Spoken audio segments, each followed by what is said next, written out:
Hello and welcome.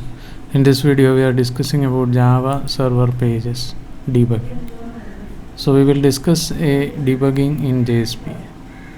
So JSP and servlets tend to involve a large amount of client server interaction, making errors likely but hard to reproduce. So the few hints and suggestions that you may aid in your debugging using system.out.println. So system.out.println is easy to use as a marker to test whether a certain piece of code is being executed or not, and we can print out variable values as well. So consider the additional points.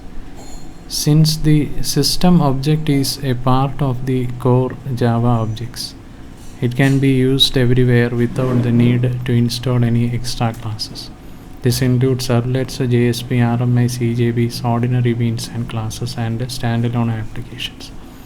So compared to stopping at breakpoints, writing to system.out doesn't interfere much with the normal execution flow of the application, which makes it very valuable when the is operation. Then system.out.println debugging message. Taglib prefix URI http java.sun.com/jsp/jstl/core, then HTML and the contents. Then if you are using Tomcat, you will also find the lines appended to the end of the stdout.log in the logs directory. This way you can bring variables and other information into the system log, which can be analyzed to find out the root cause of the problem or for various other reasons. Using the JDB logger, the J2SE logging framework is designed to provide logging services for any class running in the JVM, and we can make use of this framework to log any information. So the code will generate similar result on the browser, and in stdout.log we will have additional information in stdout.log, and we will use the info method of the logger because and the log messages for informational purpose. Messages can be sent at various levels by using the convenience functions severe, warning, info, config, fine and finest. Here finest method can be used to log finest information, and the severe method can be used to log severe information. You can use log4j framework to log messages in different files based on their severity levels and importance.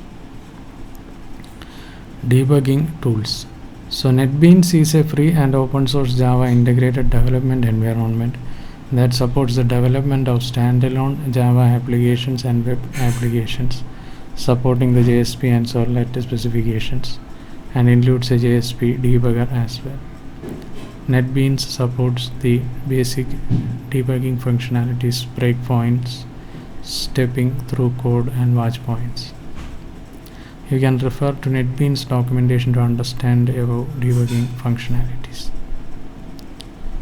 Using JDB debugger, you can debug JSP and servlets with the same JDB commands you use to debug an applet or an application.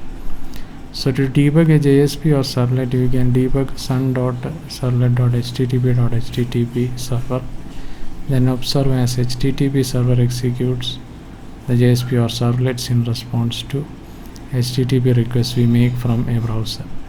And this is very similar to how applets are debugged.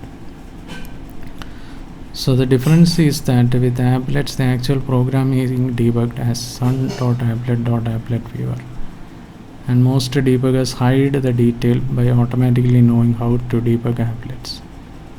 Until they do the same for JSP, you have to help your debugger considering the following: setting your debugger's class path. This helps you find sun.servlet.http server and the associated class. Set your debugger's class path. This helps you find your JSP and support classes, typically root/webinf/classes.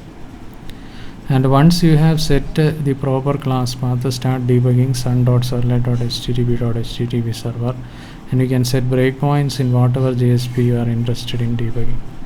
Then use a web browser to make a request to the HTTP server for the given JSP, HTTP localhost 8080/JSP to debug. The execution here stops at breakpoints using comments. So comments in your code can help the debugging process in various ways. Comments can be used in lots of other ways in the debugging process. So the JSP uses Java comments, and single line and multiple line comments can be used to temporarily remove parts of your Java code. And if the bug disappears, take a closer look at the code you just commented and find out the problem. So client and server headers. So sometimes when a JSP doesn't behave as expected, it is useful to look at the raw HTTP request and response. And if you are familiar with the structure of HTTP, you can read the request and response and see what exactly is going with those headers. So important debugging tips. A list of some more debugging tips on JSP debugging. Ask a browser to show the raw content of the page if it is displaying. And this can help identifying formatting problems, and it's usually an option under the view menu. Make sure that the browser isn't caching a previous request output by forcing a full reload of the page. With the Netscape Navigator, use Shift Reload, and with Internet Explorer, use Shift Refresh. So this was a brief discussion on Java server pages debugging. Thanks for watching this video. Bye for now.